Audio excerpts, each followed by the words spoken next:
I now call the Prime Minister to make his statement. Prime Minister. Thank you, Mr. Speaker. With permission, I'll up at home and abroad during the Easter recess. I will come to Ukraine in a moment. He knows he's dishonest and incapable of changing, so he drags everybody else down with him.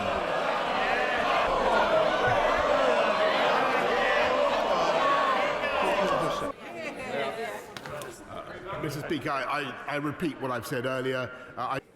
But the country has already concluded that he's either a liar or an idiot. Sorry, called temperate language. When we have the motion on Thursday, that is a different matter. For today, we're not using language like that. Thank you very much, Mr. Speaker. The majority of my constituents are sickened and furious that Robert, who believes that lawbreakers should not be lawmakers. I wish it had not happened, and I wish that things had been totally different. What I have already done, as the House will know, is taken steps to change the way we do things in number 10. But that in itself is not enough. I accept full responsibility myself for my actions. Please, after all the apologies today, Prime Minister, resign, because we have had enough. The country deserves better. Well, I thank her very much, and I must respectfully, if you'll forgive me, direct her to what I've already said. That many in Aberconway too will have heard the Prime Minister's apology today and will welcome it. I welcome it. There's several Roberts. Prime Minister. Mr. Speaker, I think the best thing that the government can do is to continue to deliver on the promises that we made to the British people, and that is. But let me begin in all humility by saying that on the 12th of April, I received a fixed penalty notice relating to an event in Downing Street on the 19th of June 2020.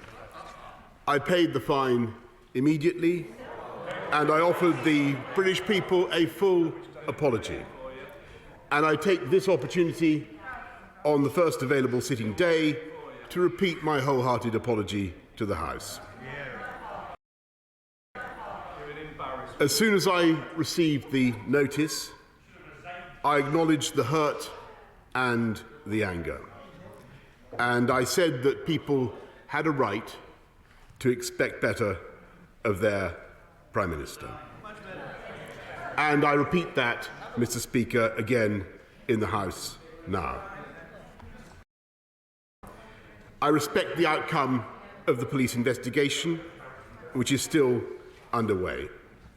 And I can only say that I will respect their decision-making and always take the appropriate steps. And as Mr. Speaker, I apologise profusely to, particularly to all those who lost loved ones. And I know how painful it has been. But I repeat what I've said. I believe that the job of the government now is to get on with delivering on the priorities of the country at a difficult time. Brendan Clark. If the Prime Minister had any respect for John and the millions like him who sacrificed everything to follow the rules, he'd resign. But he won't, because he doesn't respect John. He doesn't respect the sacrifice of the British public.